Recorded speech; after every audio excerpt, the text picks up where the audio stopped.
Welcome to the Open House podcast site.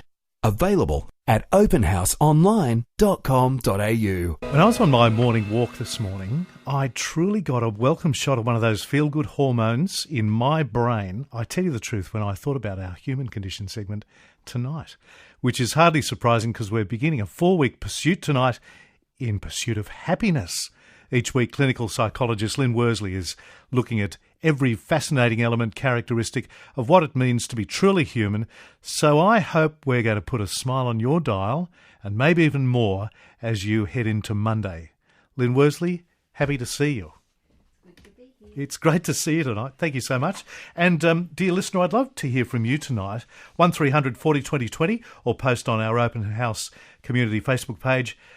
Are there ways, even as we heard from Michael Davey, in the midst of life's tough stuff, when you've been able to turn it round and tap into that happy, even as we heard from him, humorous gene? How did you do it? Do you think it's nature? You were born to be happy? Or is it something you can learn? Is it nurture? 1300 40 20 20, or post on our Open House community Facebook page. Lyn, if you read any amount of social commentary at the moment, there seems to be quite a movement towards this thing of learning to be happy and stay happy. Where's that coming from, do you think? Well, really, Lee, in the last 20 years, there's been an increase in the study of positive psychology. And that's really about looking at how people who are happy or doing well in their lives, how they do it and what they've got in common. Now, that's in opposition to what used to be studied, or is still being studied, really is looking at people's risks and problems. Okay. So we've had quite a change in the last 20 years. And the movement has been sparked by some pretty key researchers. One of them is Martin Seligman, amazing fellow, and has researched since the 1960s. And he heads the University of Pennsylvania's Positive Psychology School. The other person is probably a little bit more well known to most people, and probably, I think, has been deemed to have the biggest voice in the world, and that's Oprah Winfrey. Dr. Oprah. Dr. Yes. Oprah. And both of their work, through different modalities, one through research and the other through the publicity, have sparked a universal approach to the study of happiness and looking at the ways that we can change our attitudes. And really, when you look at the studies, what that happens is that you look at a normal population, and you can either study two ends of that. You can look at the normal population and look at the people who are not doing well and study those people, which is predominantly what happened before the last 20 years. Or you can look at the completely different set of people and look at those people who are happy, have things going well, and start looking at what they have in common that is going well. So do you have any ideas about what it is about our world or ourselves that, say, over these last couple of decades, that we've been more inclined to look at or seek happiness? Well, yes, there's stacks and stacks of stuff. I could talk for hours. But let's say, if I give you a simple scale, say a scale from 0 to 10, yes. And if you're standing somewhere along that line from 0 to 10, 0's where there's absolute fear, intense fear in your life. Fear of abandonment, fear of failure, fear of loss, fear of being insignificant. And 10 is where there is hope, love, peace, joy, fulfillment, significance, and relevance. Mm-hmm. Now, those people who are happy have their faces towards the hope end. They look towards the hope end. They're not right at the end. I don't think anyone is truly at the end, but they're facing that end. And they think about the progressive steps that they could make towards that hope. Okay. And they begin to take them, and they have an attitude that means when things happen that aren't helpful for them in their lives, they still have their face towards the hope, so they make decisions that move them that way. So they might imagine themselves doing something beautiful and experience joy in the imagination that takes them towards the steps. But those who are not happy, they have their faces towards the fear end. And they look at that fear and they do things that in reaction to that fear. And those things they might do things to make them feel less guilty or less lonely, and they might behave in ways to avoid the fear. And this means that they're choosing things that are based completely on fear. And inevitably that moves them towards the fear, and it gets them sometimes making the fear come true. So I guess you would say that you can train yourself or your mindset or your self-talk towards the hope end of the spectrum rather than the fear? Yes, I think you could. Yeah. And that's what Martin Seligman's work is about. He says, he wakes up every morning and finds himself feeling pessimistic and he actually tries really hard to think optimistically.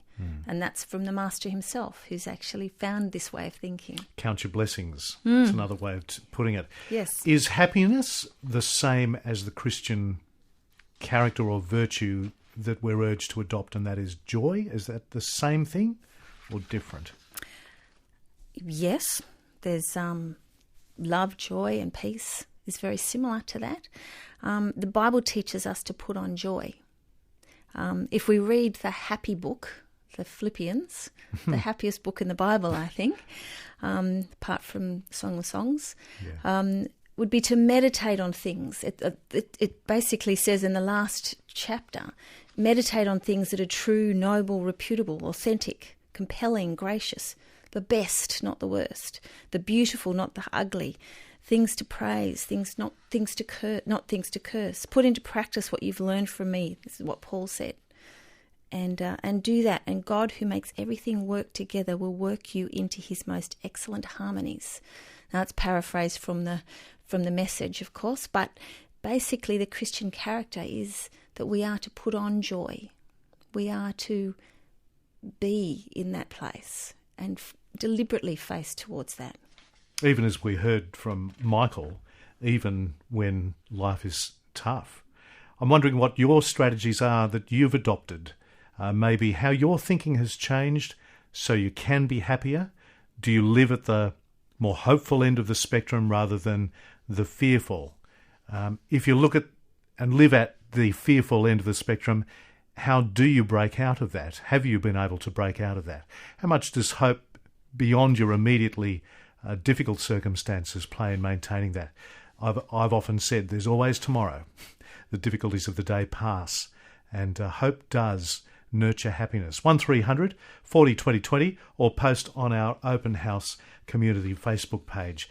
Lyn, some of the findings that people who are facing towards that hope end of that 1 to 10 scale, what gives them that hope? What are some of the characteristics of that hope? Now, there's a lot of findings, and a lot of people list them in different ways, but what I thought I might do is actually talk a little bit about what Oprah said. Okay. Now, that's probably the first for Open House. Yes. And she brought some very good lessons that have been backed up by research. So she summarised her last show into 9 statements. And I think these very good characteristics of what it looks like for people who are facing that hope end. And those people would say, firstly, I have the power to change my life. I can do things. I can change things. They might also say I'm not alone because there are other people who have gone through these terrible circumstances like I have. Also, they would say that happiness is contagious, and that's very evident in the moment that you get happy and excited about things. It's contagious. Other people take it on. For sure. They also say that other people matter. So they look outside of themselves and look at others and try and care for others. The next one is that she says that everyone has a calling, and it's important for us to actually find that calling. The next one, the 6th one that Oprah says, and obviously demonstrated all through her shows, was giving is better than receiving. Even when it comes to a trip to Australia. Oh, yes. The 7th one, I think, is pivotal, and is that I am worthy. Now, that's very different to I deserve. So you could say, look, I deserve to have a happy life, and I deserve to have this nice new car, and I deserve to have things. But to say I am worthy is very different. I am worthy isn't about anything that you've done or you deserve. It's about being worthwhile. Now, the 8th one is everyone wants to be heard. And everyone needs to feel significant in some way, and they want to be listened to. And the last one that she talks about is I will practice gratitude.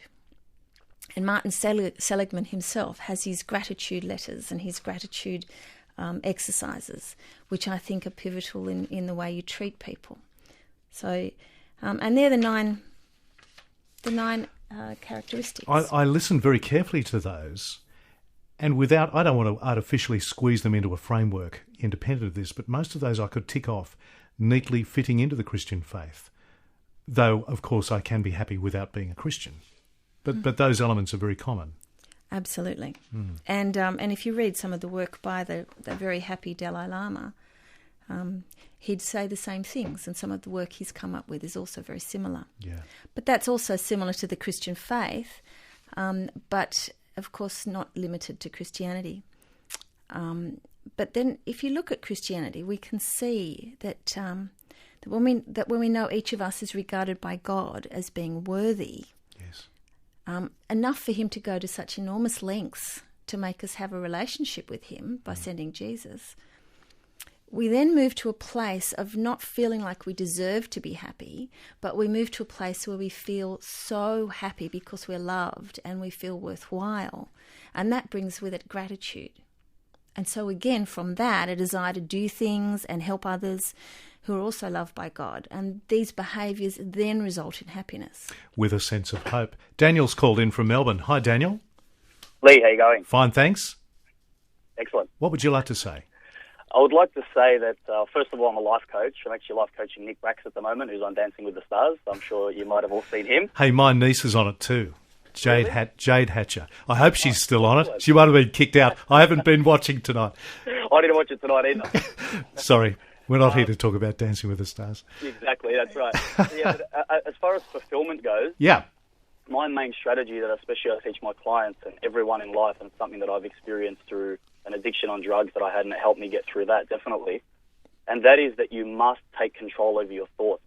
It is the only way you're ever going to be happy. So instead of just thinking, and our mind wanders all day, every day, take a look at the cause and effect that your thoughts are having on your life.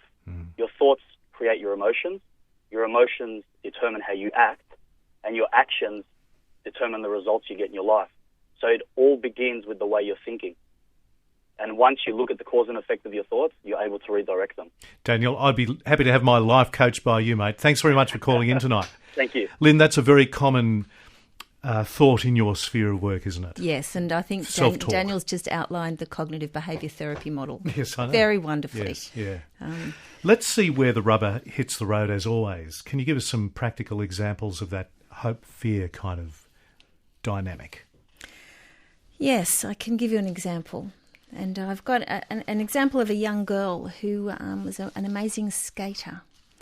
A very difficult life, very, very hard life, but she would lose herself on the ice. When she spun, she felt the speed and the wind in her hair, and she felt freedom. And it was a place where she also gave joy to others when they watched her skate. Yes. She could teach little ones, and she inspired them when she found it difficult. But it was a place that she knew her worth, and she felt like she was in control. She could also manage her thoughts, she could manage her actions, and she was able to be grateful for the skill that she had. So this was her place of hope. This was her place of where she was number 10 on the scale when she thought about her skating. Now, she moved to a skate park, near a skate park, where she could be part of the community, and she could have offered to help and contribute to the building of the skills with others around her. However, she had a fear, an intense fear that she wasn't worth anything at all, and that everything she did would be a failure, and also that she would be insignificant and no one would care. It's that self-talk again. Absolutely. Isn't it? Yes. So she, as a reaction to that, started to drink. She's taking drugs to dull her pain, and she then would choose people who would deliberately abuse her.